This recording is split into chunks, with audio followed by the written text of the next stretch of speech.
mchache kutokea sasa tunaenda kutazama mchezo wa NMB Mapinduzi Cup baina ya Azam dhidi ya Yanga. Mimi nataka kwanza nijue huu mchezo utakuwa ni mchezo wa aina gani? Huu ni mchezo wa ushindani, tena kutakuwa kuna ushindani mkubwa sana.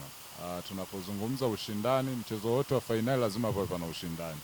Hakuna mchezo wa fainali ambao unaenda pale kwenye huo mchezo unakuwa mwepesi. Na mchezo huu una timu mbili zenye kariba mbili tofauti. Unaenda kuwakutanisha Azam ambao wanaonekana wako serious sana kwenye mashindano, na unaenda kuwakutanisha Azam na Yanga ambao Yanga wao hawajawa serious sana, pamoja wanashinda, lakini ukubwa ambao walikuwa nao mara nyingi umeamua matokeo kwenye mashindano haya ya Mapinduzi. Ukiangalia kuanzia gemu ya kwanza unaona matokeo yameamuliwa kwa ukubwa zidi ya KVZ, alafu unaenda gemu ya pili zidi ya TRA, unaona ukubwa umeamua matokeo, na unaenda mechi ya Singida Black Stars ambao walicheza kwenye nusu fainali, pia ukubwa pia umeamua matokeo ya Yanga kushinda na kwenda fainali, kwa sababu Singida waliweza kufanya karibia kila kitu ambacho kinatakiwa kufanyika kwenye mpira, lakini kwa upande wao najua ule ukubwa bado ulikuwa uchanga wa kucheza mechi za nusu fainali uliwafanya waweze kupoteza dhidi ya Yanga, na Yanga ukubwa wao kafanya uamue matokeo ambayo kwa sasa tunaona leo Yanga anaenda kucheza fainali. Kwa hiyo ni mechi ambayo kitu cha kwanza Azam wako serious sana kwa namna wanavyocheza, wana mseto wa wakongwe na wachezaji vijana ambao wanakuja. Unaona kama wakina Lame Kilawi wakichagizwa na watu kama wakina Imidi Mao ambao hawa ni wakongwe wazoefu kwenye mashindano, wamecheza sana. Imidi Mao ana historia ya kucheza fainali na kupata ubingwa wa Mapinduzi. Kwa hiyo hawa wanachagiza wale vijana wawe serious.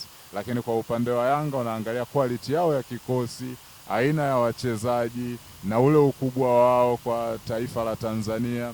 Unaona mechi hii inaenda kuamuliwa kwa ukubwa na seriousness ya timu moja.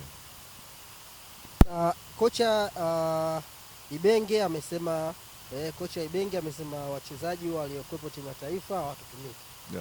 Unaona win situation inaenda wapi kwa baina ya Yanga au Simba, au unaona hii ni mindset ya aina gani? Hii inawezekana ikawa ni mindset, na pia unajua kwa Ibenge unajua ni kocha mzoefu sana. Ameweza kukitengeneza kikosi kile kimeweza kuwa na usiriazi mkubwa sana wa kutafuta matokeo. Na hasa ukiangalia wakati wanacheza na Simba nusu fainali, umeona wale vijana walivyokuwa serious sana. Wana wachezaji wachache ambao tunaona ni masinia, wana wachezaji wengine ambao ni vijana. Kwa hiyo kulikuwa kuna mseto ambao umewafanya hii timu iweze kuwa serious na kuweza kutafuta matokeo. Kwa hiyo inawezekana Ibenge kile anachokisema kina uhalisia ndani. Kwa nini? Kwa sababu bado hata timu aliyokuwa nayo ilienda Mapinduzi ina uwezo pia wa kushindana, na inaweza ikashindana vizuri na inaweza ikapata matokeo kabisa. Kwa hiyo wewe mkeka wako leo unampa nani? Unampa Azamu au unampa Yanga, na kwa nini? Kwambie kwa nini huyo unampa? Unajua mimi mkeka wangu pamoja na yote ambao kwanza nikiangalia ufundi wa makocha wote ni wazuri ambao wanaweza kutoa matokeo, wanaweza wakaweka mbinu ambazo wachezaji wao wakazitafsiri na mechi ikawa ngumu. Ukija kwenye aina ya wachezaji ambao wanaenda kucheza kwenye mchezo wa leo, bado wa timu zote mbili wanaweza kutoa ubora ule.